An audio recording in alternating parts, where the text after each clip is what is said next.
have you got it in writing? Having casual conversations doesn't work for me. So I was promised this, I was promised that. Where is it? It doesn't matter. Or you could have a conversation with your boss just to reiterate what we spoke about. You said that on this date, if I do X, I will get a pay rise. Can you confirm this to me? Hello and welcome to Girls with Goals, the first Girls with Goals of 2020. I'm Niamh Maher. Thank you so much for listening last year. I hope you've had a very good break. We're kicking straight back into things with a brilliant episode and very relevant to this time of year as well. A little bit later on, we're going to be joined by Michelle Moroney. She's a health and wellness coach and owner of the Cliffs of Moher Retreat. She's also the author of a new book that's out. It's called The Life Audit, which is a workbook that promises to bring about a healthier and happier you. But first, we're talking about careers. So I want to introduce Susan Keating to you. Susan is a HR director with Teneo Ireland, as well as a senior career coach with Clearview Coaching Group. Susan, you're very welcome to the show. Thank you, Niamh. Delighted to be here. Thank you so much for coming in. I suppose we're going to talk about careers, and we've never actually had a career coach on the show before. Okay. So a little bit later on as well, we've put out a call for people to kind of send in their own career questions. So we have a lot of questions that we're going to be answering later on. But first, before we get into the nitty-gritty of career coaching, can you tell me a little bit about how you found yourself in that profession in the first place? Okay. Don't want to go back too far, Niamh, but I had my children very young. I had my first at 22 and I had 3 by the time I was 26. So I kind of was floating. And when my children were young, I went back to college, did my BA, loved it. And my husband had his own business. So I kind of floated into his business. And we had what we call a lifestyle business. And it suited us really well because of the children being so young. And it got us through lots of years and it was excellent. However, the recession hit. And to say we were hit with a ton of bricks is an understatement. We literally had to start from ground zero. So our goal was to make sure that our business, we worked out how our business was going to exit this situation. So we worked really, really hard and eventually we were bought over by another company. So that was a shock to the system in itself, because I had been my own boss for years, made up my own decisions, I didn't even question my behaviour in the workplace, and that's how it was. But the minute I went into this environment, it was a shock, as I said, to the system. So I decided then that I really needed to have a look at my own career, my own direction. And during that time, there were an excellent company called Miller Brown, and they actually paid for me to go back to college, do my CIPD course, because what they asked me to do was come in and set up the HR function there in this company. And the minute I sat in college at that course, the first course, I loved it. I absolutely loved every single topic. So I really said, this is something that I could work with. So from that then I said, okay, where we had moved to was, it was miles away. I live in Clontarf. It was all the way over in Dell. You know where Dell is on... I'm not sure. I'm out in Portmarnock now. You're Portmarnock. It's a 2-hour commute either way. Oh. So I just thought this can't happen. So I needed direction and I went to Jane Downs, who is the founder of Clearview Coaching. Yeah. And to say it was life-changing is an understatement, genuinely. It just got me thinking about what I needed to do for myself and my life to really get direction and take control of it. So I went on to do coaching myself because I was so impressed with the whole scenario. Again, absolutely loved it. So I did my coaching courses, went back to Jane and said, that was really wonderful. And she said, would you like to come and join us? Yeah. And that's literally where it started. I joined Jane then as an associate coach. Amazing. Yeah. So you went there first Yes. to kind of just be coached essentially. Yes. And then it turned into a career for yourself as well. Absolutely. Can you tell me the difference between, because I think people get confused by this, so the difference between say career guidance and a career coach? Yes, there is a fundamental difference. A career guidance counsellor would be somebody, when you leave college that tells you where all the courses are, gives you an idea, might do some psychometric testing, that sort of thing. But they're there in a mentoring capacity saying you be good at this or you be good at that. A coach is somebody who, if you think about it, if you're playing basketball, you're on the court, you're the player, you're the supremo there, and the coach is in the background, just giving you direction, asking questions, really, really deep down, how could we do that better? So with career coaching, you have all the answers within, and our job is to elicit those answers. Right, okay, that is different. I suppose at this time of year, is it a fair assessment to say that people get jittery feet? I mean, like, we're kind of bombarded with the whole new year, new me thing. I think that can, you know, kind of trickle down to various different facets of your lives. But I think that January does seem to be the time that people are starting to really look at their careers and look at, you know, what they might be wanting more out of it. Is this the busiest time of year for you guys? It's busy all year round, but you're right about, you know, over Christmas, people start to ruminate and think about things. Yes. And, you know, they start Googling things, looking at jobs that they think, oh, that'd be nice. So yes, it is a busy time of the year, and there's lots of requests come in for assistance in that. I mean, it's pressure though as well. Do you know? I mean, I always feel like career plans is something that I've read a lot about, I've heard a lot about. I know that it's very important, obviously, to have plans no matter what you're doing. Do you, as a coach, suggest for people to make plans about what they want out of their career the moment that you meet them? 100%. So the first thing we say, like the analogies I use, is you're like a leaf in the wind. Okay. If you don't have a plan, you know, whatever way the wind is blowing, you're just going to be going there. And a lot of people fall into jobs. So, you know, you think about people, some of them go to college, pay thousands for masters, and then come out and go, okay, what am I going to do? And they've no direction, you know, and just even a 2-hour session with a good career coach could make all the difference for them in the world. So it really is good just to get that, you know, sit back and say, well, what does success look like for me? What does success look like to me at this time in my life? So you talk to people about seasons in their life. So, you know, when you're young and, you know, a lot of people now, I'm sure you appreciate this, a lot of the young people now, it's like a rite of passage to go travelling. Yes. So out of college, they might do a year or two in workplace, and then they're gone for 1 or 2 years. My own 2 daughters are in New Zealand working on a goat farm at the moment. And that's just how it is for them. But when they get back, they want to get serious about their career. You know, they want to really look at something that's going to give them a career progression over the next 5 to 10 years. So the different seasons, and then you look at, you know, women in the workplace who want to have children or they have a big mortgage. So it's not the same right the way through. So you look at your career plan and, you know, kind of plan for the changes that are going to happen in your life. There's a great book by Harvard University professor Linda Grattan. It's called The 100-Year Life. And really what that is showing us that, you know, we're going to be living longer. Like you guys are going to be living longer. You're going to be working possibly until you're 80. So it's a marathon. Oh, that's exhausting. And that's exactly the response you get. I'm knackered. It won't be exhausting if we really adopt what I believe, you know, in Holland they're doing a 3-day week. So men and women do 3-day week. So they share the children, the minding of the children. That's just their norm over there. So you could work until you're 80, A, if you're doing what you love, and B, if you're not burnt out. Yes. You know, so it's that planning, that vision of what is good for you in your life is really important. And that's what a career coach does. And I think as well, like, the kind of days of people working until they're 65 in that one industry, and then they go into retirement and it's all the same. That's very rare now. I mean, people are moving through their careers so differently. But I mean, it wasn't that long ago that was the case, that people would stay in the same job for their entire careers. I mean, as a career coach, are you seeing a massive difference in the work ethic of people nowadays that are out there? Well, there's 2 things. One is we have a global economy now. So, you know, the world is open to go and work anywhere. So if you decide, I might want to work in Dubai, you know, so it's a global workforce that we're facing. But the second thing is we're in full employment in Ireland. I know. There are tons of options. And recruiters and LinkedIn, like people in the workplace, if their LinkedIn profile is good, are getting continuously harassed, you know, to jump.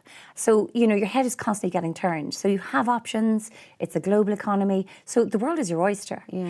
And that can be very, very stressful, you know. And so what we try to do as a coach is say, well, what does success look like for you? For me in my life, physically, where do I want to work? What sort of money do I want to earn? What career progression? Is it intense? Is it not intense? So, you know, we've lots of women who work, and then decide I need to have a family. And they might go to maybe a more corporate environment that will allow them get the work-life balance that they need at that time in their life. So it's not all a straight line. Definitely. I mean, it's ever evolving. I suppose in terms of the plan, slightly going back to it, what happens, well, for people that you've kind of encountered? I mean, people sit down and write lists and write plans, and I feel like, you know, at this time of year in particular, it's that kind of, I mean, I wouldn't be one who would normally write lists, but I feel like all I've been doing since January is writing lists.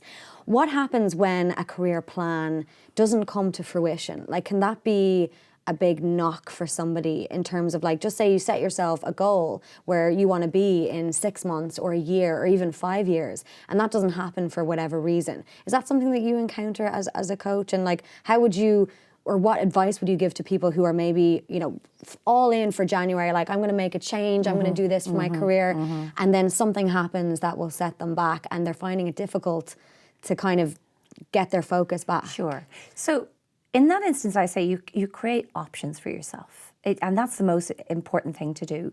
So, you know, a lot of people think that they send a CV to an organisation and they're going to get a response back. As I said, it's a really, really busy work environment out there. There are people, it's like all those planes going across the sky there. There's lots of movement in the workplace there. So as a HR director, I understand the influx of applicants we get. So even in the workplace as well, we're so busy, it can be difficult to hear people. So what I say is create options, be a demand, be really clear what it is that you're looking for. But make sure you have backup plans as well. Particularly if you're going for a particular role, you know, give yourself 2 or 3 options and then choose to say no. Yeah. And I think a lot of women particularly just, you know, they have a lot of integrity, they go for one particular role, they put their heart and soul into it. A lot of guys out there, you know, they're throwing their CVs all over the place and whatever sticks. So they're creating options for themselves where I think a lot of women tend to just stay in their lane and just go, well, I'm qualified for this, I'm the right person for the job. But like, there's 2 ways to that. Yeah. You know. And it takes a lot of time and effort as well. Like, I remember when I was looking for jobs back in the day when I wasn't in full-time employment, you do kind of knock out CVs to as many different companies as you can, not necessarily tailoring them for the specific role. And then like being like, why didn't they get back to me? Bespoke CV is absolutely critical. So again, we're in a world of applicant tracking systems, so your CV might go into an automatic system. And, you know, if you haven't got the key skills that match that, you don't go up the search engine, you don't even get called. Wow, so there are times when it's not even in front of... Not even, human eyes. Absolutely. Oh, very often in the big organisations. And that's just a reality. And it's something we have to play the game with. And, you know, designing your career isn't just putting CVs out. It is stepping right back to that question, what does success look like? And then having the actual key things. I always say to people, sometimes it's not about what you're doing, it's who you're doing it with. Yeah. So the culture of the business that you're going or working within is absolutely critical. And there are questions sometimes we forget to ask ourselves. Does that business align with my values? Yeah. You know, so these are all the deep personal questions that you ask yourself before you go to market. And in terms of, you know, going to market and kind of planning for a career change, I suppose one of the sayings that's always knocked about is, you know, you should never go into another job unless you have one already in the back. Well, that's what my mother always told me that. I've heard that a lot, like don't move from a job unless you already have one lined up. Would you agree with that, or would you say that at times it might be a better scenario to just take the leap and actually leave the career that you're in order to completely focus, and then your job would essentially be finding that perfect job? The answer You're like, no. The answer is that it depends. Yeah. You know, we're very pragmatic. I'm very pragmatic. I come from a commercial background. So, you know, we have to keep the wheels on the road. Absolutely. We have to pay our mortgage and we can't take big, mad risks with our career. Looking for the right job does take time, but it is doable. I mean, there are people out there who work during the day and do masters at night. It is doable. It's about having that good project management approach to it. So everything I say is project management. So if you're looking at particular different industries, so what are the 3 industries you're looking at? Put down 8 companies that you've researched, that you would like the culture, that you would like to work within, just in a really systematic way. Then go through them. And then the most important thing in Ireland is, who do I know in that company? Yeah. It's not what, you know, it's who we know. And when I talk about, again, my other side, you know, as a HR director with the applicants coming in, sometimes you can't see the wood for the trees. We have so many applicants. And if somebody walked up to me and said, here's a friend of mine, she's really good, guess what? You're going to get to the top of the pile because you have that referral already. Yeah. So referrals are really important. Absolutely. So if you're looking at any sort of career change or anything like that, referrals are absolutely key. How important is it for people to be in the right career when it comes to everything outside of that. We talk a lot on this show about kind of work-life balance. We frequently have women on the couch who are doing incredible things, and you know, they say how exhausted they are, and like, you know, it's all about that work, and we only have this kind of window that we can, like, you know, make everything happen. Do you find that when people are in the wrong career that it really, really impacts them in terms of everything else that's going on in their life? Do you see that a lot? With our coaching, funny enough, we don't talk about what they do. Yeah. Most people come to us because of the environment they're in. Really? My boss, you know. So it's more the cultural thing. It's 100%. You know, it's interesting. so often. Yeah. You know, again, back to my daughter's, one of the girls, she did a business degree. She said, I don't know what to do. I said to her, look, it doesn't matter what you do. Just go learn how to work in an office environment. Yeah. But the most important thing is find an environment where they have that, you know, it's called strengths-based coaching approach, where they nurture you, you know, they help you with your learning and development. They're serious about you as an individual. And somewhere where you have a good mentor and a good boss. And that is just gold. But do you think Ireland has that in a lot of companies? There are a lot of them now that are, it's really competitive out there now. Yeah. So all the big organisations understand that if they don't take, you know, employee well-being and employee career progression seriously, they're going to lose their people. Because I do feel like maybe it's something to do with just being Irish, because I know when I was starting out my career, you know, it was a long time ago, and, you know, I was unpaid for a certain amount of time. You know, that's changed now, thankfully. Any internships and stuff like that are paid. But, you know, I suppose I did things just to make sure that I was getting somewhere in my career, not necessarily thinking about me as an entity. And I feel like sometimes, you know, a few questions came in about those hard conversations that you have to have. Sometimes as individuals, it's tough to almost ask something like that, because the fear may be that, well, you know, there's 25 people that are waiting outside the door that could come in and take your position straight away. That was the fear that I had starting out as a young journalist. Anyway, it has changed now. I know that. But do you think that people are kind of standing up for themselves at the 100%. moment? Again, back to, not generalising, but a lot of women, I mean, I work with lots of fabulous young women. They're so talented. And they honestly believe that if they sit in the corner and work really, really hard, they're going to be noticed. You know, and that they're going to get a tip in the shoulder to say, here's extra money, or here's, it doesn't work like that. It just never works like that. It doesn't. So, you know, your brand, your personal brand in the workplace is absolutely crucial. I call it your public relations. So, you know, it's like if you're in sales and marketing, you understand what your brand is. Who is it that you want to place the product with in the workplace? Who are the people who are influential in the workplace? So getting a mentor is absolutely brilliant for any young woman who wants to, you know, progress in her career. Just to give that, you know, balanced approach. Self-awareness is a huge, huge thing. You know, even saying to one of your colleagues, you know, how would you describe me in 3 words? You know, it's hidden from your view. Who you're being is hidden from your view very often. And, you know, being self-aware is a massive, you know, assistance for you in progressing through your career. I mean, you said they're kind of personal brands. It's so interesting because obviously social media is massive now. Like I say that as if it's a new thing. It's massive.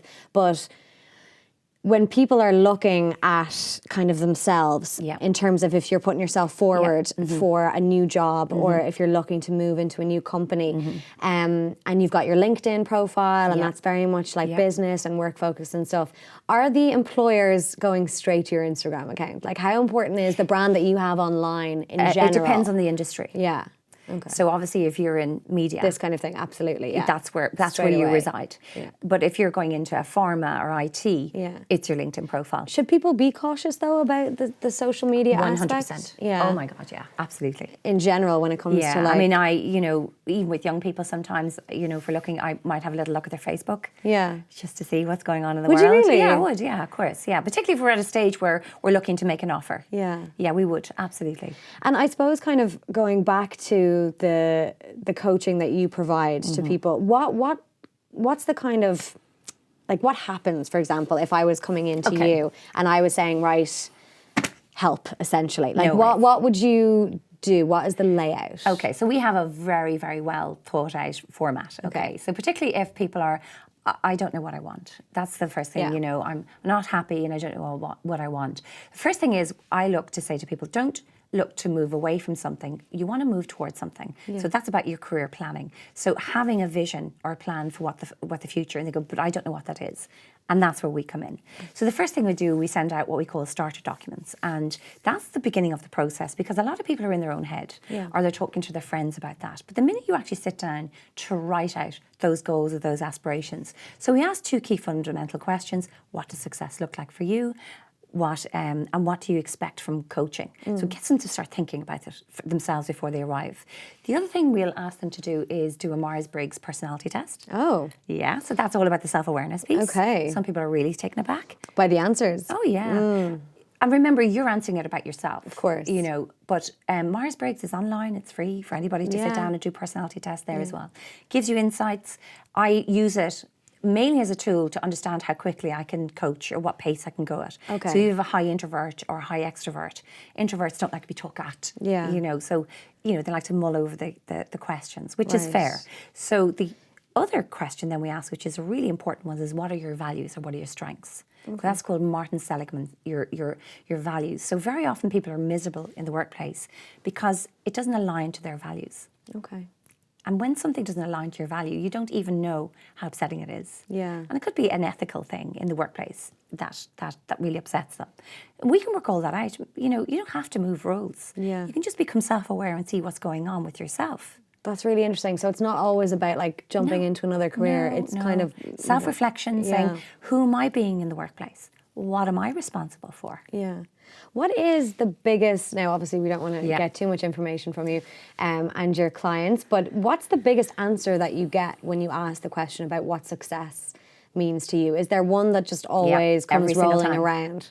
Oh, is it happiness or is it money? Feeling valued in the workplace. Feeling valued in the workplace. It's number one. That's number one all the time? Not all the time, but it's always in the top 5. Okay. And that could be that my boss never says thank you. You know, and again, that's back to personality and self-awareness. What sort of person are you? You know, and, you know, there's net so queer as folk, as they say. So you might have a different personality to your boss. Your boss mightn't think it's necessary to say thank you, but we pay you. And, you know, so it's having those deep conversations saying, this is what works for me. Yeah. And I feel when you. Yeah. So rather than just running away, it's really good to do self-reflection. Definitely. And say, what can I control? What's within my control? Yeah. And so when you've kind of gathered all of that information from these clients that come into you, is the next step then you just have a better understanding of what it is that they're looking for, and then is the next step? No, we don't even go to. So it's a lovely iterative process in that that's the first stage. But when they come in, the first 2 hours with us is what we call brainstorming. Okay. It's activating what their passions are. So what are their work motivators? What are their energy drains? So what's actually causing you the biggest issue at the moment? How can we put that aside there so we can free you up to move forward, to make choices? Then we look at transferable skills. Then we look at, you know, and the end of those 2 hour sessions, what we really want to do is get a vision for the next 2 years. Yeah. Really activating your creative side. Getting back to, what did you want to do when you were 15? I can't remember.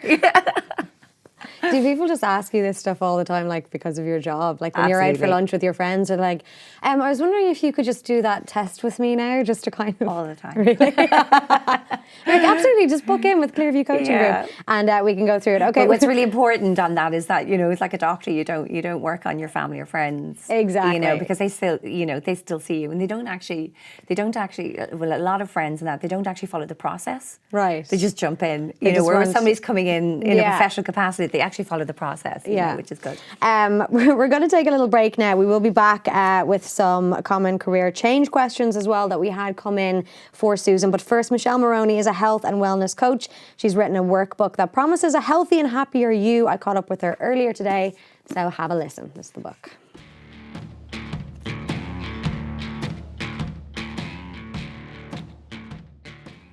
So, Michelle Moroney, you're very welcome to the show. Thank you very much. Delighted to have you on. So the book is called The Life Audit. It's described as a workbook for a healthier, happier you. First off, it's absolutely stunning. Like, it's lovely and it's meaty. We've got a lot to get through. Tell me a little bit first about yourself and kind of how you came to the point, rather, of writing a book. Great. Well, I suppose it's a life's work. Yeah. I found health and wellness in my early 20s. I Okay. was living overseas. I was actually living in Hong Kong working as an English teacher. And prior to that, I think I'd taken, the fact that Ireland has such clean air for granted. Yeah. And when I was living over there and the pollution was quite strong and all the cars are diesel, and I became quite aware that I didn't have a choice of the air quality, but I did have a choice of other parts of my health. And I think I started to explore diet was probably the first big thing for me. I started yoga in my early 20s, and I don't think I realised that I was such a high energy person and running on a lot of stress until I did my first relaxation session in a yoga class. Yeah. And I remember the feeling I had at the end of it. And it was just this moment where I knew I needed this. And that started a journey that led me to become a yoga teacher, travelled all over the world teaching. I set up my first business in 2004 called Yoga Traveller, running yoga holidays. So taking people to Thailand and Bali and Mexico and all over Europe and running these retreats together, bringing some of my passions together, hiking, the outdoors and yoga. And it's just, I've been a student for that whole time too, always looking to find new ways to feel better and to address all the many parts of ourselves. So body, mind, self or soul and emotions. Yeah. So it's been a long journey. I moved back to Ireland in 2000, I'm trying to think what it was now, 2007.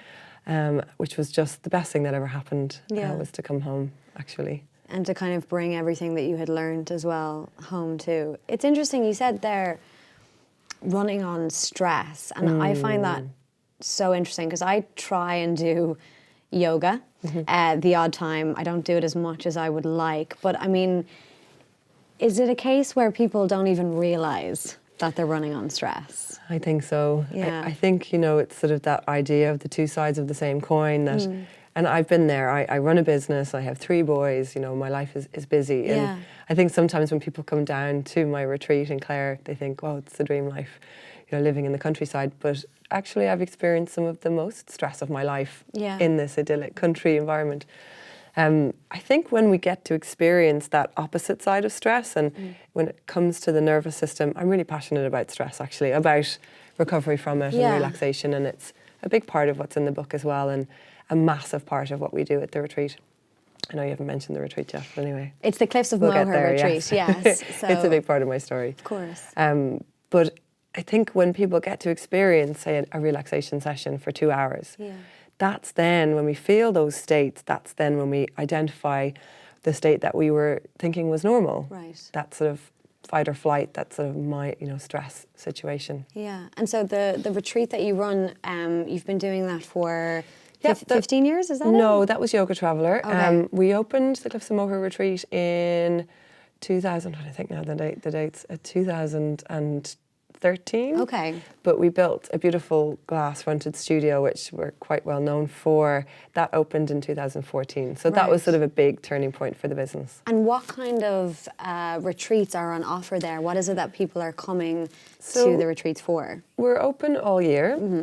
And today, for example, there's a lovely group are checking in to do yoga and hiking. Okay. So that's a specific retreat where they'll do morning. Darvala Glynn is our teacher, she's our residential teacher, and then they'll go and hike on the Cliffs of Moher. So that's that one.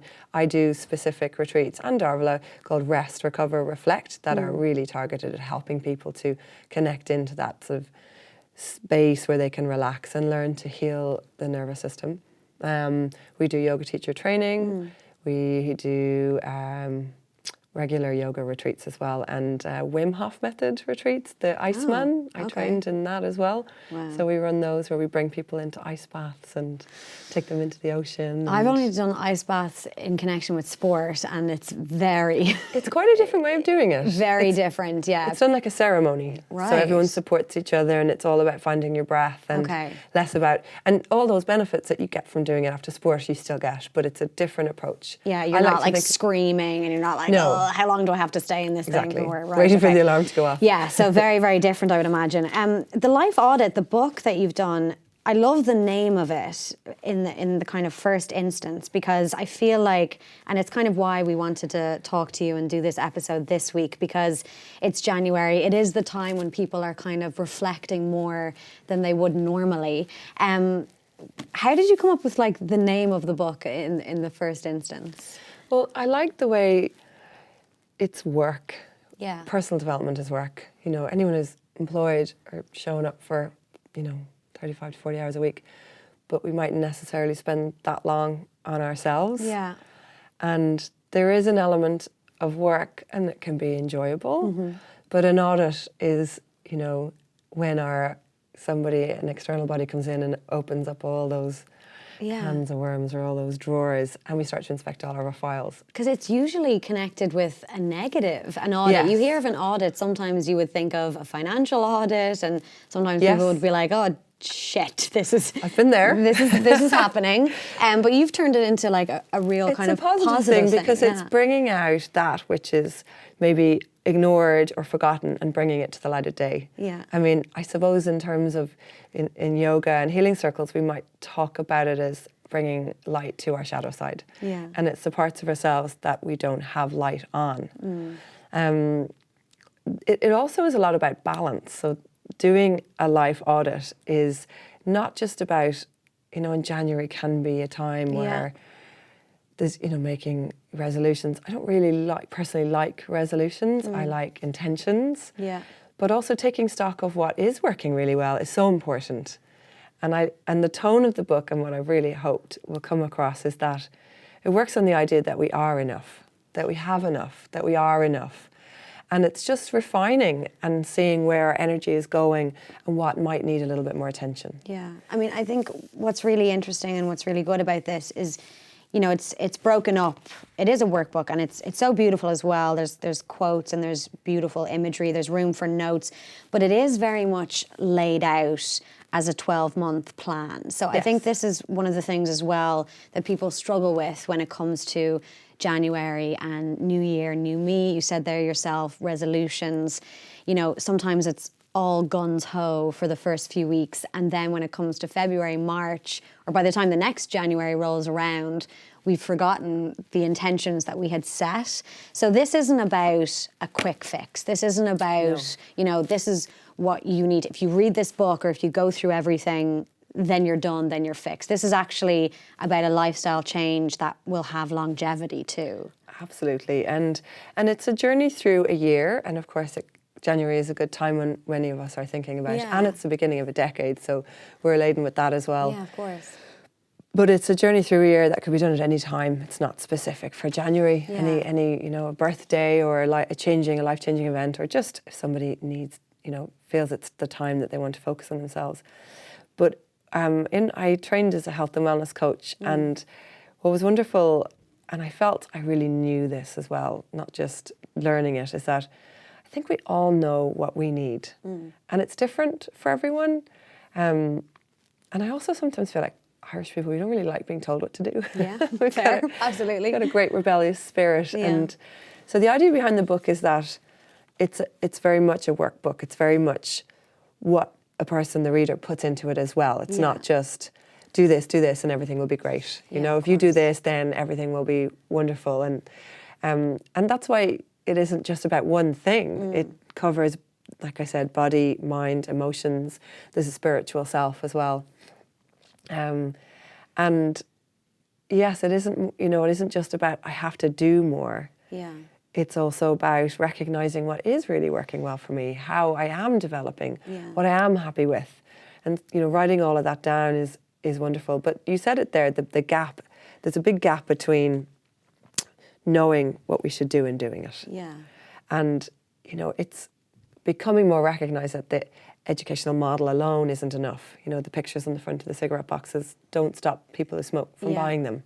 And being told, going to a doctor, for example, and being told you have to lose weight is, it might be true if it's for health purposes, but then getting it done is challenging. And so what I wanted the book to be was an ally for somebody who was ready to do this life audit, this self-reflection, self-inspection, and who wanted to actually make small but significant changes over a long period of time. Yeah, and I mean, that's key as well. I think that the fact that it is a workbook, it's almost like if you're going to undertake this life audit, you almost have to commit to it, and you almost have to kind of take a little bit of responsibility yourself as well, which can be different to other self-care or self-help books, whereby, you know, you go into a bookshop and you buy it and you read it and then you feel like you've achieved something, but there's not necessarily a huge amount that you have to do. You're just reading a book.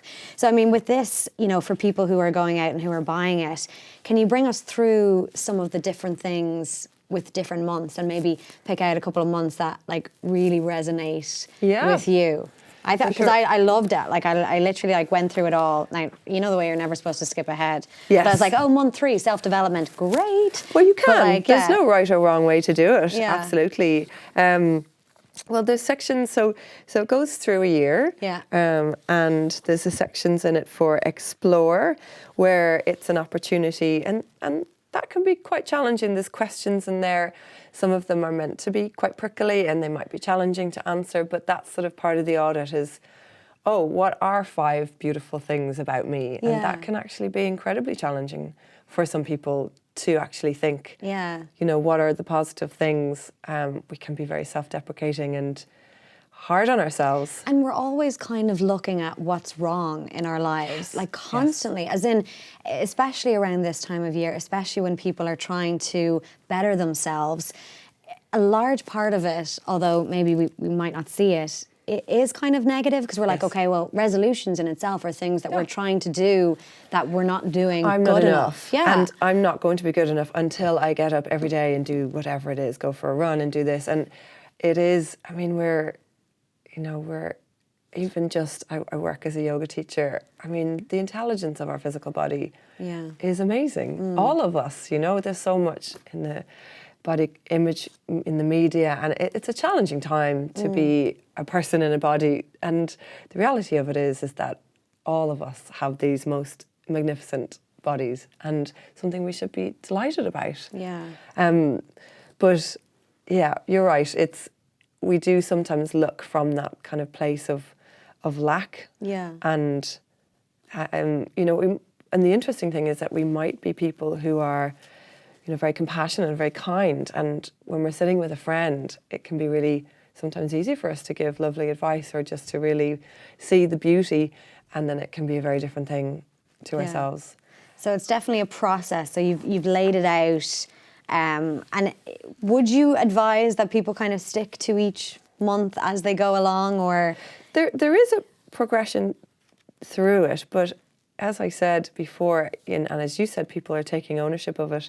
You know, if someone finds another way to do it, then that's brilliant. You know, there's no right or wrong. There's no minimum maximum amount. If we spent half an hour once a week just contemplating some of the ideas and suggestions, that would make a massive difference. Definitely. And what's your favourite month? Go on, give us your insight there. Okay, so I think my favourite month, actually I do know, it is month 8, compassion. Okay. 189. I'm going to it. Family and significant other, but let me find it in here, 189. Family and significant other. Compassion. Yeah, wow. And the images and stuff, the greatest of human emotions is love. The most valuable of human gifts is the ability to learn, therefore learn to love. It's nice. It's lovely quotes. It is, yeah. The quotes are fantastic as well. It's not my quote, by the way. Just for the record there. Nobody would know. Nobody would know. But why is compassion so important when it comes to wellness, in your opinion? So, one of the things I've observed is how we react in situations with people. And I have, you know, what is compassion, and I talk a lot about empathy in here as well, expectations, and how we communicate. Yeah. And how we communicate with others also affects how we are. Right.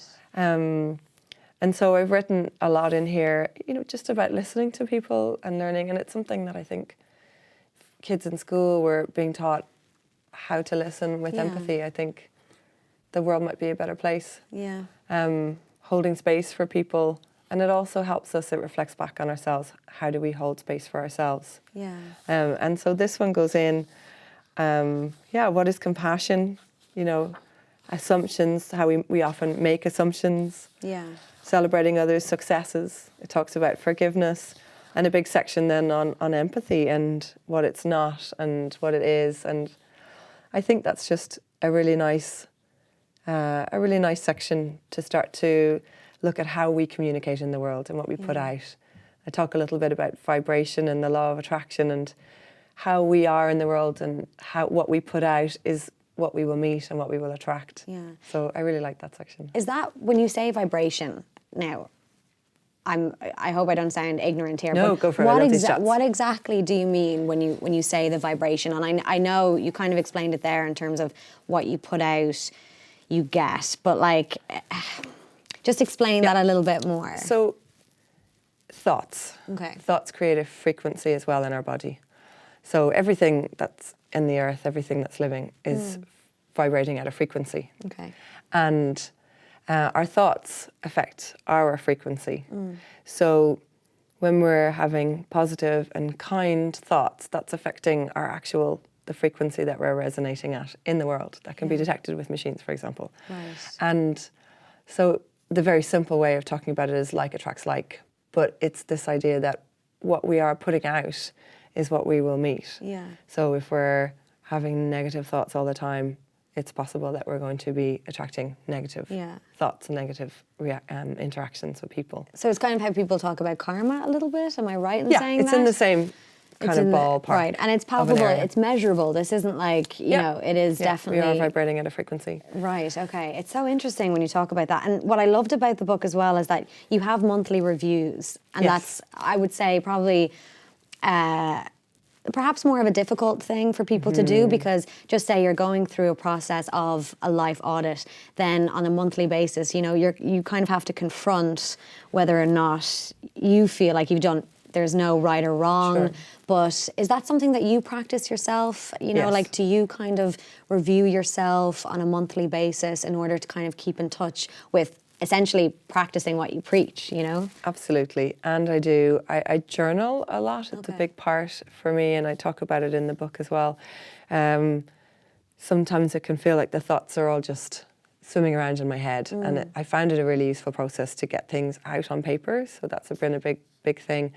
But yes, reviewing to look for the positives as well, rather than just looking at it and, okay, I didn't do this. And it's like, okay, forgiveness, that's the forgiveness piece in that chapter, by the way, that I brought up. I really like that as well. The idea that we can, you know, practice all of this on ourselves first. Yeah. There's sections in there as well for inspiration. You know, I write a little bit about digital detox, and there's sections in there on food, exercise. There's a lot in there about rest and relaxation and the nervous system and how important it is. And then there's practices. But then it is that bit at the end where we actually get to kind of say, well, did I do it? Yeah. And then if we didn't, it's like, okay, well, let's start now. Let's do it again. Yeah. I loved, in the introduction to the book, you say, the journey we're all on is a wondrous and exciting thing. But then you go on to say that there's no instruction and a lot of outer distraction. I felt that was quite poignant to me, because do you think that people are looking for an instruction for life? I mean, you're not alone when it comes to the wellness sphere and people writing books and kind of talking about it. Of course, it's your industry and it's what you've been trained in for however many years. And a lot of people are writing these kind of books in terms of, you know, I mean, essentially helping people, you know. But if there was a quick fix and an instruction on life, do you think everybody would just snap that up and that would be it, done and dusted? For sure. I think we all would. I'd be signing up. Yeah. What I really wanted from this, and you touched on it a bit there, is to find the power within ourselves, to know what we need. And it is easy to look outside of ourselves to look for something that's going to help.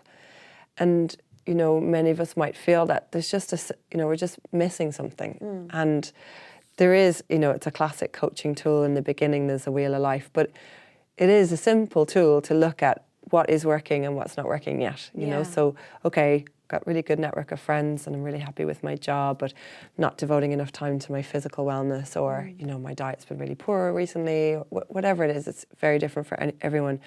And the idea is not to have our perfect life in all those areas, but to find balance between them. Yeah. Because, you know, not looking after our physical body might lead to pain, and that will affect all the areas of our life and the ones that are working. Yeah. And I know myself as well, I am still a student, and I don't mean to say that I'm not still out there exploring and finding new things, but I do believe that it's important that we look inside to that inner guide and that inner teacher, and that, you know, placing the answers externally or looking for them with other people, it can be disempowering. Yeah. You know, and then, you know, someone else has always got the key to our wellness and our health and our happiness. And I really wanted this to be an ally on a sort of self-guided journey. Yeah. So, you know, the holidays that you can go on, I don't know if you've ever done them, like self-guided hiking, where there's a company will take care of your bags and organise your hotels, but then you actually do the walk on your own. When you get there, your bag's there and, you know, your map for the next day. And I liked the idea that this was sort of a, you know, a companion to walk on that journey, but that it was a self-guided journey, because it's not for anyone else to say, well, if you do this, then that's going to help you. Yeah. But the questions are all there as part of the audit to go inside, to look at all of those parts of our lives. And it takes courage to go there to some of those places. And those questions are designed to just give us the space to think about some of these things that we might never have actually sat down. Like, what are my core values? Yeah. You know, what are my core values?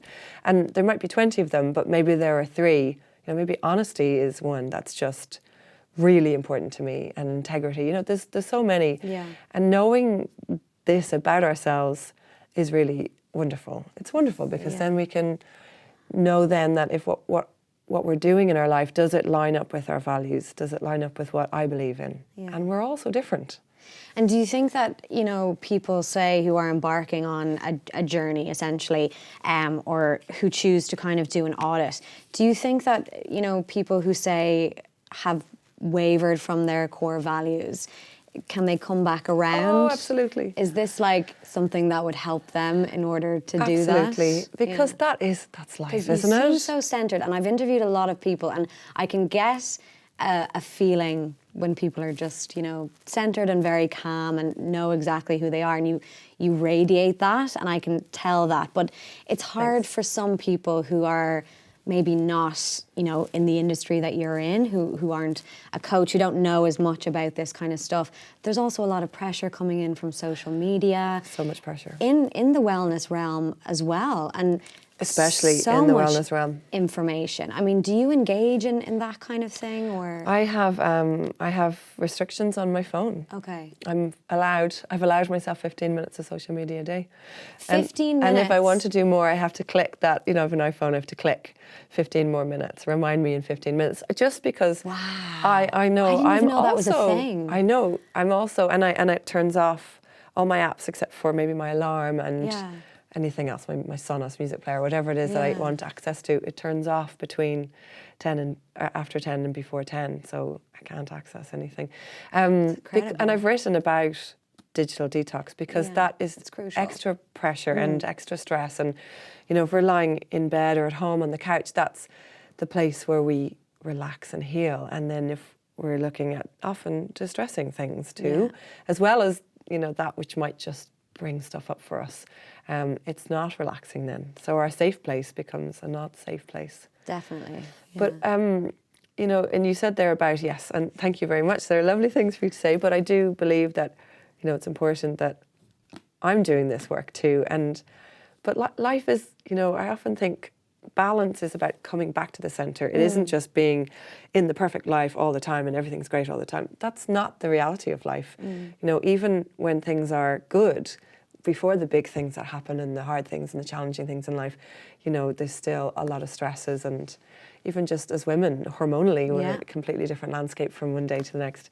So, you know, the Compassionate Life section I wrote is very much about, and there's a section in there on self-love, is that, you know, forgiveness part, and not to be our worst, our inner critic can be tuned to quite negative, even if we're lovely, kind, generous people. And I discovered that about myself when I started to examine it. What is my inner critic saying? And often, I talk about this in some of my classes. When we're doing something physical, that's a really interesting time for somebody to observe the inner critic. Yeah. Whatever it is, going for a run, it might be a challenging yoga class, you know, a workout session. And it's often sometimes when we're physically challenged that we'll get a really good glimpse of what is that inner critic saying. And the reality of it is, you know, zooming out and looking in at, you know, ourselves doing something physically challenged, our inner critic should be like cheering us on, you know. You're doing great, look at you out there running on that road. But sometimes we might find that actually our inner critic is just going, you're not good enough, you're not as good as you were before, you're not as good as you think you should be, you're not as good as that person, or whatever it is. And so the book has definitely got that holistic piece. That's what I really wanted to put across. In addition to the title, A Life Audit, which is, you know, this is a strong, this is work, is also that, you know, 5 minutes is great. You know, 5 minutes of work a week is just still a benefit. And, you know, things happen in life that will throw us off kilter. But it's the little practices that help us to come back to centre.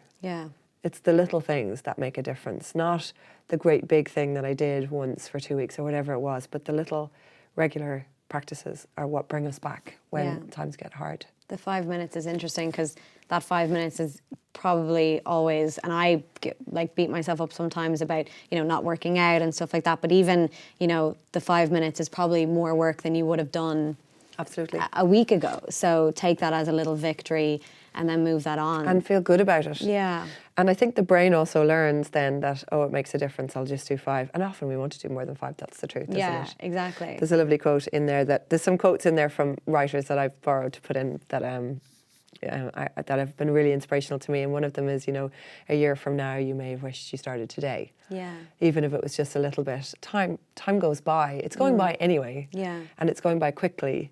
And just to take a little bit of time for ourselves in all of those areas. You know, that's what my my bookshelf at home is literally covered in, you know, the biggest volumes of cookbooks and self-help books and yoga books and meditation and, you know, everything. And I'm always learning and trying new things.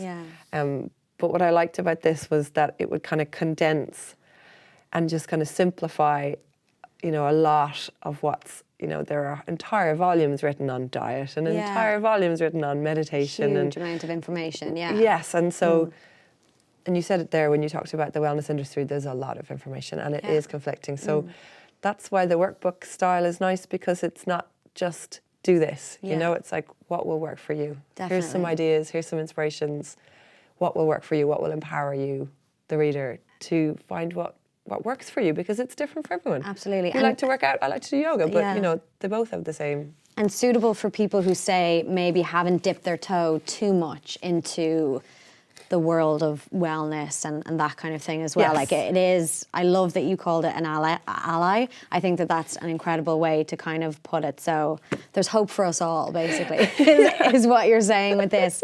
The Life Audit is available now. It's out. So published by Gill Books and available in bookstores and online as well. Yes. Amazing. Michelle Moroney, thank you. It's available on through Eason's online and also in the bookshops today. Incredible. Well, congratulations. It's a fantastic book. I'm excited. You're not getting this one back. Yes. Will you let me know what you think of it? I will, of course. I'm going to stick to it, and I really appreciate you coming in. Thank you very much for having me. Thank you so much.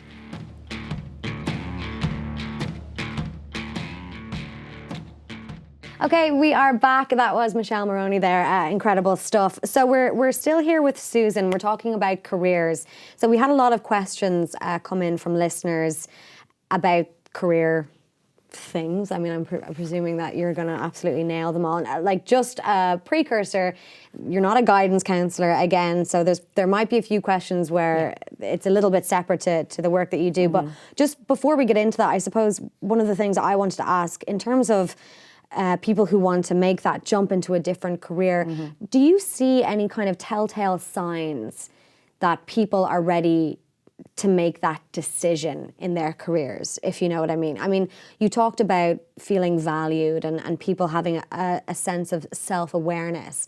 Do you see it in people when they're just at the wall and you know that, like, you have to go? Like, are there any telltale signs if people are unsure of whether or not a career change is right for them? Their physical being is the most important thing. You have to Right. listen to your body. You Yeah. have to. You know, I had a lovely young man in the other day, and he said he actually had got to the stage where he couldn't speak anymore. He was so stressed out. He was in sales, and he knew that sales was not for him. Yeah. But look, he still has to pay his mortgage. You know, so absolutely, you listen to your body. If you're you know, unwell, you're not sleeping. Like, even though we're career coaches, we start off with the wheel of life. And the wheel of life, one of the most fundamental questions I'll ask somebody is, how well are you sleeping? On a scale of 1 to 10, how well are you sleeping? And if it's not 6 to 7, we need to make some sort of move there. Right. You know, not specifically on your career, it could be other things that are causing this, but I think your body is a really good indicator that you need to start moving on. Yeah, it's so crucial. It all goes Yeah, hand in hand as sure. well. I mean, like, we're in work however many hours of the gotta enjoy day. it. Yeah. Absolutely. Okay, so a few questions that came in. We're going to keep these anonymous to protect employees and employers as well. So first one, I'm currently in the job market and recently had an interview for a position I really wanted. I didn't end up getting it, and the feedback was pretty harsh. My confidence has been knocked, and I don't feel like even applying for other positions now. That's tough. That's tough. The feedback was harsh. Who is that? I mean, You know. again, like, we don't know, but the thing Yeah. is in terms of, I think feedback, just say you don't get a position, Yeah. feedback is really important, and I think Yes. it's nice when companies offer it, because Yeah. they don't have to as well, don't they Yeah. not? But I mean, we don't know what the specific feedback was, but presumably it might have been something along the lines of, you're completely wrong for the job or something like that. Yeah. But confidence, like, a massive issue when it comes Huge. to, you know, you've put the CVs out there, you've gotten an interview, Yeah. and then it's kind of up to you in the room, and that's tough. It is, and you know, we are career coaches. I would nearly always say to somebody, if you're going for a dream job, invest in interview skills. Yeah. You don't know who you're being at the interview. And I agree, getting harsh, I would never give harsh feedback. I mean, I would never destroy somebody's confidence like that. Yeah. And then you have to ask yourself, did I really want to be in a company that did that? You know? I think that's a good thing to take away from Yeah, something like that. seriously. Would you want to work in an environment like that? Absolutely. And so there are many more opportunities out there. Get back on the horse. And again, stop adding meaning to things. Stop interpreting things that may not even be there as well. Just say next. Yep, thank you. Next. I'm considering a career change. Should I tell my current employers? That's No. a good one. No. No. No. People do that though. They do. Yeah, they do. But it depends how long you've been in the organisation. I would tee up my ducks before I would start. You know, again, while you're in the workplace, even if you are happy in your role, it's okay to be looking. It's okay to understand what your market value is. It's okay what again, creating those options for yourself. But be ready to actually activate that if you're going to say, I'm thinking of a career change. Yeah. You know, in case, you know, there can be, even in small organisations, some CEOs, it's like you're leaving them, you know, you're not leaving the workplace. Yeah. So know your audience. Know your audience, absolutely. I find it tough to gel with my coworkers. I know work is work, but it's a cliquey office and I frequently feel quite left out. I love my career, so any advice? Yeah, be open and honest. Have a conversation with one of the people there and say, look, this is how I feel.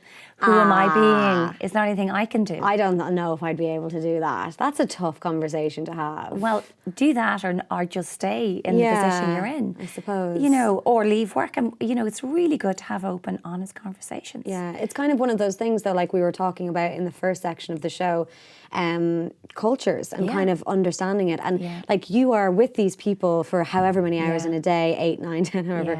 And aside from the fact that you're all doing a job, they're not people that you're choosing to hang out with every single moment of the day. I think that's maybe something to remember as well. Like, you don't have to be friends with everybody. Absolutely not. But if you feel you'd like to be, it's just, you know, people are really kind. Yeah. You know, they're not going to, you know, be nasty back to you if you say, look, I'm feeling a little bit out in the cold here. Is there anything I can be doing? Yeah. So you're bringing it back to yourself. It's like, do you feel that you know, and I think those honest conversations are really good for, again, that self-awareness piece. Self-awareness, absolutely. Later in life, how difficult is it really to entirely change industries? Okay, that's a good question. So I was 44.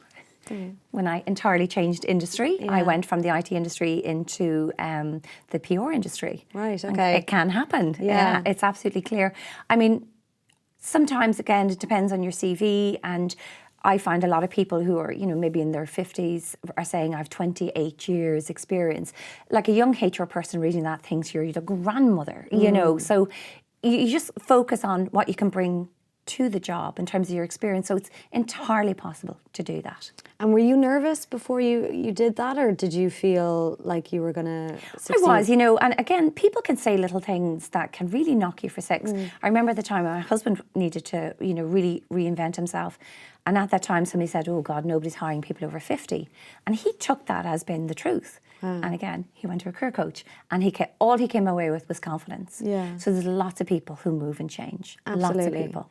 And the experience that they can bring is huge, but they have to be open to learn as well. Yeah. I feel like things like that as well can just be these rumours that kind of circulate. They're not the truth. They're not the truth. No. Of course people are hiring over 50-year-olds. Absolutely. That was a good question. Thank you so much for that. I've got another one in. How should you approach your manager?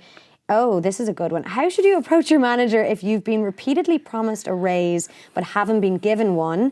And then another part of that question, like an addendum, was how do you go about having the awkward money conversation in general? Okay. Someone's thinking about finances with this one. There's one key thing that jumps out every single time I hear a question like that. Have you got it in writing?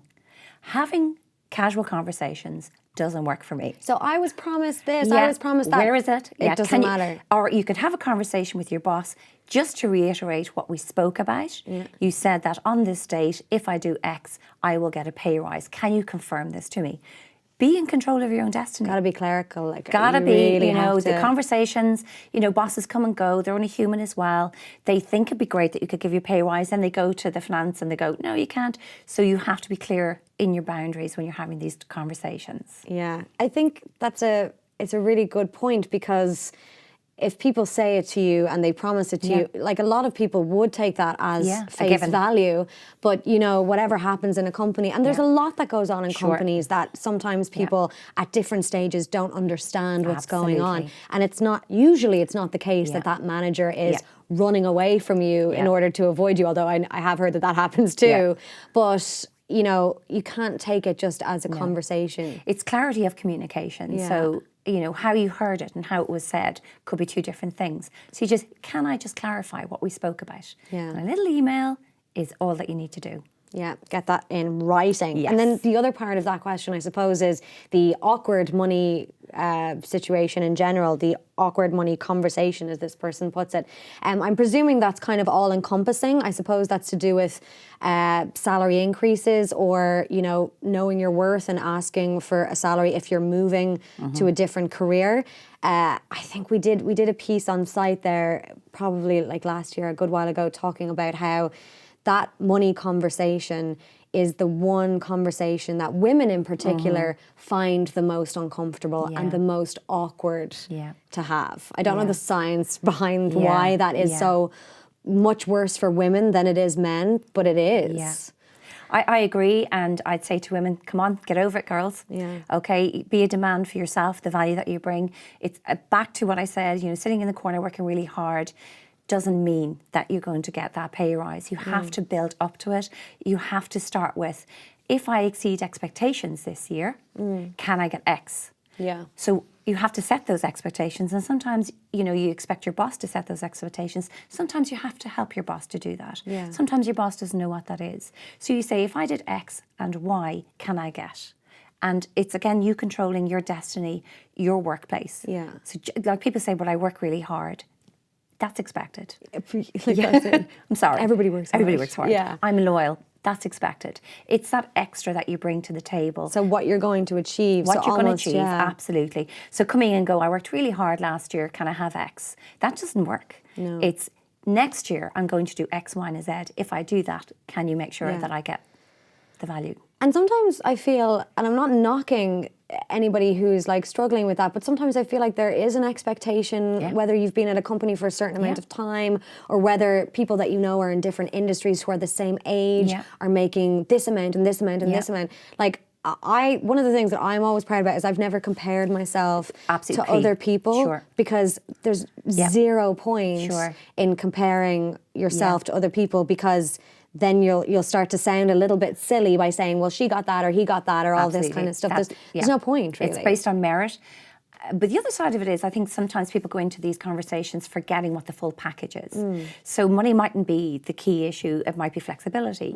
It might be a 4-day week. It might be more holidays. It might be a pension. So there are lots of things. And very often, eating bread is soon forgotten. Okay, I have the HR hat on. Yeah. That there are other really good benefits there that make up an overall package. So when you're going in to talk about any of that, but just know your own package. Know what is there a bonus in place? So, could you, if I performed this and brought X amount, could I get a bonus? So you like a little mini entrepreneur. It's called entrepreneurship. So everybody has to be an intrapreneur. And they're running their own little mini business. And also, I'm presuming, don't demand anything. Absolutely. Make sure everything is professional and in an email. And don't run into an office and go, you said this to me 6 weeks ago when we were in a balcony drinking champagne. Absolutely, time and place is absolutely key. And I would say if you're having any conversation with any superior or anything like that, just say, look, can we have a 15-minute conversation and make sure it's in a proper office, away from distraction, and say to them what it is beforehand. Say, look, I want to have a talk with you about my package, so you don't ambush them. There's nothing worse than being ambushed. And these are the 3 things I'd like to talk about. And allow them time to prepare as well. So it's a professional two-way approach. Yeah, great advice, amazing. I hope that helped the money question there. Another one that came in: if I only stay at a job for 3 months, does that look bad on my CV? This is an interesting question because it kind of goes back to the fact that we have seasons in our careers and a lot of people are changing. I remember there was a point in my career where I was changing company when I was very young, probably once every 6 months. I was moving to a different station, and then I was with the company for 6 years, and now I've been with the company for almost 3 years. So, I mean, it's people's CVs, it does change, but do employers, I suppose, maybe going a little bit more HR hat here, do they look at the time that you've spent with a company, and does it raise any red flags or? Well, just to burst everybody's bubble in terms of how a CV very often can only get 30 seconds glance. Okay, so just bear that in mind. So keep it to a page. Well, 2 pages max, but it's your summary statement that's really powerful at the top of a CV. There's loads of ways. If you've 3 or 4 small little stints there, combine them. Just say over this period, if they're contract work, under contract, have your CV to say relevant experience. So the 6 years that was relevant to you, that's where you really focus. And then a line underneath. It doesn't have to be that chronological CV anymore. We're not, Alan Sugar. People think they're going to be, investigated. Where were you for that month in June in 2015? People have the time for that stuff. Nobody cares. And having reason for leaving, like for travel. But the statement at the top, now looking to, progress my career over the next 5 to 10 years in a progressive business. You're stating, I'm now serious about it. It's so funny that you said that, because I feel like some people, and I've been guilty of it in the past, like it's like secondary school, I got a A2 in my junior cert geography. Honestly, people don't care that much at all about that. There's one little thing as well. It's only a personal bugbear is people with their graduation photos in their LinkedIn profile. Don't do that. I don't have that. I'm glad. I have a very nice headshot from a few years back. Absolutely. But their graduation, as in like I graduated. They've worked really hard. They've done a master's, and that's all relevant. But like with the greatest respect, so have everybody else in the building. So it's almost a given that you're a graduate. Almost. And so just don't do that. So a 3-month job, to answer this question, it's not something that people would be like, well, she was only there for 3 months. But, I will look, and if somebody's jumping, consistently, year and a half, it's not a good sign. It's they've been asked to leave, or B, they haven't got the resilience to work through what they need to work through. Yeah, now see, that's a crucial point as well, because when I was moving around, I was very young and I was trying to find it. That's absolutely fine. And then when I got it, so I always thought that was kind of okay. But I do remember, I was like, I'm running out of radio stations in Dublin. I was like, I'm going to need that contract. And that was the thing. It was just finding that permanent contract. But they weren't permanent contracts. That's contract work. And, it's perfectly acceptable for people to have, 4 different contract roles. But I put them all under one banner, say contract roles, and then below. Definitely. Okay, we have time for maybe one more question. So somebody wrote in on my Instagram account, because I put this up on mine as well. And she said, I have an offer for another job. I like my job, but I really want to be self-employed, but I'm afraid to take the leap. Any advice? So That's three things, isn't it? I know. So what I kind of read from that, because it caught my eye, what I read from it is that she's in a job, she has an offer for another job, but she actually wants to be self-employed and not work in any of them. I think that's what she was getting at. But she's afraid to take the leap to become self-employed. And I thought that was a really interesting one because I've, again, like on this show, we have a lot of women on who are self-employed, and it's never been something that I have envisioned myself being able to do, because I feel like I think it's one of those things that you're either meant to own a business or you're not meant to own a business. And I've never really wanted to own my own business. Not saying that won't change in the future, but a massive undertaking that I would be terrified of doing at the moment anyway in my career. There's, you know, I run my own business. I've set up my own business, so I understand the two sides of it. I would always say to somebody, if I'm coaching them at the time, do it slowly, okay? You know, is there a possibility, and particularly in this industry, I've coached lots of people in you know, the media business. Is there any possibility you can go down to a 4-day week? And then on the fifth day, on the Friday or on the Monday, start building up that little business. Start getting your, you know, and see if it really is for you. The other thing I would always say to somebody who wants to start their own business, Enterprise Ireland have a fantastic Start Your Own Business course. It's, I think, on a Tuesday evening, and you get to see the marketing side, the account side, and it gives you a real insight what to actually running a business is.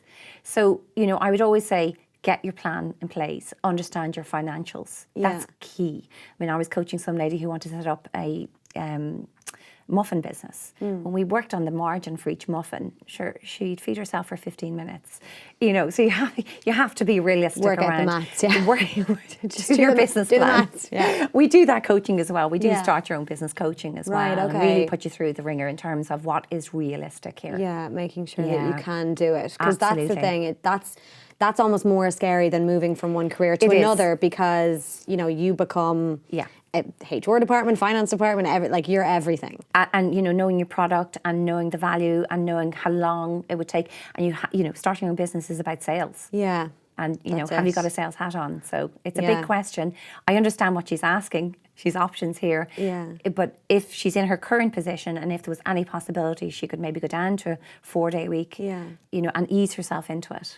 Slightly on that, just before we wrap up, on the kind of 4-day week thing, I think I read a news report, I can't remember which country it was, an amazing country though. Finland. Was it Finland? It was. Yes, Finland. Yes. So they're considering three-day week, a 3-day work week for men and women. Now, is Ireland ever going to get to that? It's getting there. Really? Yeah, the bigger organisations are Do really you think embracing a 3-day week is better than a 5-day week? Depends on where you are in your life. Right, okay. It depends on how much money you need to earn. It depends on if you're in a couple situation. All those things. And why are Finland doing it, do you think? Because health and well-being, and they're probably in full employment. And again, it's allowing women into the workforce.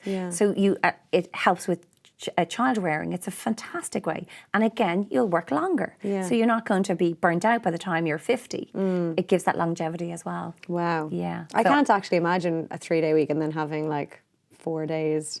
But you'd be amazed what you do with those 4 days. Then you'd be creative. You'd probably start designing things, creating things. Yeah, I'd probably sleep for a couple of them. And well, you'd get over that. Yeah, and then I'd get over that. Susan Keating, thank you so much. And just before we go, if people are interested in coming and seeing you, there's a website for Clearview Coaching. It's Clearview Coaching Group, and Jane Downs, myself and Carmel, we're the principal coaches there, and we'd be